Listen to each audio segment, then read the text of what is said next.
Hey everyone, it's Thomas. Welcome back to my Achilles Rupture Recovery Journey series. This is week 5 and 6. I'm combining 2 weeks. I figured, coming out with one every week when there hasn't been much change or new things to kind of bring to this channel or bring to to you all. Um, it didn't really make sense. So I'm combining 2 weeks, and I have my notes in front of me here. What I want to kind of start with is just some new exercises or new modalities that was introduced during my physio. So as I mentioned in my last video, I have to start strengthening my tibia. So there was a lot of weakness happening in the front portion of the leg. And so we ended up doing what we call just like isometric exercises, where you just lifting your foot and you're kind of holding it with your like kind of here, and you're kind of putting your hand here, and you lift your foot and try to hold that, and it strengthens the tibia, and you do some isometric exercises that way. And then you can also turn your foot like this, and you're kind of putting some pressure there too. And having someone do that with you is probably a little bit better. But that isometric is kind of allowing you to get into the contraction of the muscle and then hold it there. And that creates some time under tension, and starts strengthening that. So I do that a couple times a day. But what they introduced during physio is something called NEMS, which is neuro muscular electrical stimulation, NEMS. Um, and basically, it's the use of electrical stimuli. So they put these like little patches that sends pulses. Um, and it's like electrical stimuli on a group of the muscles. So this in this case is the tibia. And the objective is for rehabilitating the muscle. So what happens is that I would lift my leg in physio, and these things would like send a pulse for like 10 seconds, and I would lift my leg and contract for 10 seconds. So it's supporting, almost like stimulating a contraction and also stimulating like resistance in the muscle. And then after 10 seconds, I'd come down, I wait 10 seconds, and then when I feel it come back on, it comes on for 10 seconds, I lift my foot. And that was kind of cool. Um, they also cleared me to do seated calf raises, which is a huge deal for me. I've lost about an inch and a half on my left calf. So to be able to start doing some seated calf raises safely, we'll start to build that soleus muscle in the calf, which is, it's really the closest thing to the tendon and then into the heel. So I got cleared to do, I think they asked me to do like 3 sets of 10, but my physio said that basically like work yourself up to as many reps as you can. You don't want to, of course, listen for any sharp, like, or feel for any sharp pains that you're getting. So you want to avoid any of that. But really, all I've been experiencing doing the seated calf raises is just the kind of the tightness of the tendon, which is expected, right? Still healing. Um, so I just listen to my body and adjust accordingly. But that was a huge win for me. I was really excited to be at a point where I could, start contracting my calf muscle. And I feel like that's a huge deal. I wasn't able to do that before. So progress is progress.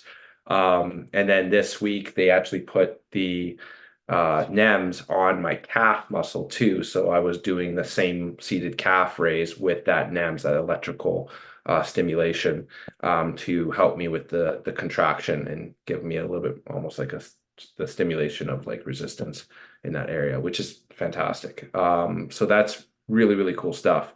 Um, so those were the kind of the new modalities that my physio introduced, other than just, the icing, the muscle relaxation with electrical currents around my calf muscle, and then the massaging of the ankle joint, the foot itself. I have a lot of tenderness in my toes because of the air cast boot. So she's working the toes. I can feel like tingling, almost like it's just like the muscle hasn't been this demobilized, right? So mobilizing the toes and stuff like that. It feels so interesting. It's getting better and better because I'm doing a lot of my own massaging of my feet. When I'm just like sitting on the couch and stuff like that, I try to work it myself too. And I highly recommend that. And that kind of ties me into my next point is the boot. So for the longest time, I was actually sleeping in my boot too. So I would like loosen it up a little bit just to not have it so contained. But for some reason, I was just not confident enough to sleep in my without the boot. Or to be honest, I probably thought I had to sleep in the boot. And then one time I had some stiffness in my foot and it didn't feel great. And when I went to physio, I asked, I was like, do I need to sleep in my boot? And she's like, no, you don't, you're not weight bearing, so you don't need to be in your boot. And that kind of changed a few things I do behaviorally at home in like with this recovery is if I'm at my desk working, I'm out of the boot. If I'm um, on the couch, I'm out of the boot. If I'm sleeping, I'm out of the boot. Always be careful. Always, ask about this, with your physio or your surgeon or whoever you're seeing, doctor. But if I'm not weight bearing or I'm not planning to be weight bearing, I'm out of the boot. And this has been amazing for stiffness. Like I can easily do my exercises because I don't have to take off the boot all the time. And when I'm weight bearing or when I need to be kind of on my crutches and stuff, and I want to protect myself, especially if I'm going out of the house, I put on my boot. So that's been a huge win for me and probably could have done it a lot earlier, but um, you know, I'm learning as we go. And it was a question that came up that I asked and yeah, it seemed pretty logical. I just, your brain is just in this mode of like protecting it. And at the same time, you're doing all these different exercises now. You're mobilizing it as much as you can. And so it kind of makes sense that the more you can get out of the boot is good, of course, to protect it in case of any slipping. And like at least it has that support. It's not 100%, but when you're careful enough and you're just taking it easy, you're just sitting, like get out of the boot, move your foot a little bit, get some blood flow going in there and stuff, mobilize. It probably do. It does even doing the calf raises and strength, doing some strength training type of stuff right now, which is really just the seated calf raises and some of the isometrics, helps with the healing process. So that's cool. I have been exploring walking with one crutch. Me and my physio were kind of looking at it. We tried it out. I'm not a fan right now where you put the crutch in the opposite hand of the injury or the opposite arm of the injury. And then you would do crutch first, then bad leg first, then second, and then followed by your other leg. And because I still have my heel wedge in, I have about three centimeter heel wedge, two to three. It's and the boot itself, I just feel biomechanically just off, right? And I didn't feel very comfortable. So when I see my surgeon on Wednesday, this coming Wednesday, I will be talking about the boot itself, weaning off the boot. When can I really expect to start practicing my gait? And that means my walking, and getting a little bit more back to normal, right? And not being in this boot and off my crutches. I'm not walking with one crutch. I'm still walking with two crutches, but I'm trying to put a lot, like every step I take, I'm trying to put a little bit more than like around like 40 to 50% of weight on this now from 25 I was. It's hard to kind of measure that, but I can tell when I'm putting a little bit more weight because it's coming off of this leg, right? So I've been trying to that. Um, I also started the bike. So I have an assault bike, which is an Airdyne, like an air bike. So they're kind of like the devil's cardio machine. It's so bad. But I love it. Especially before my injury, like I'd get on there and do some hit sessions and stuff. But I figured, let's try it with the boot on. And I did, and I don't feel any pain at all. So I've been doing that, and I try to do that every day. It's like a proxy for walking outside and stuff like that. And I've been pushing my RPMs up every session a little bit here and there, trying different ways of being on the bike too. So it's like in terms of like how hard I go and then my recovery, etc. So I try to put like almost like implement like a 10 to 20-second interval at the top of every minute or something like that, but not like I'm about like 60 to 70% of max, right?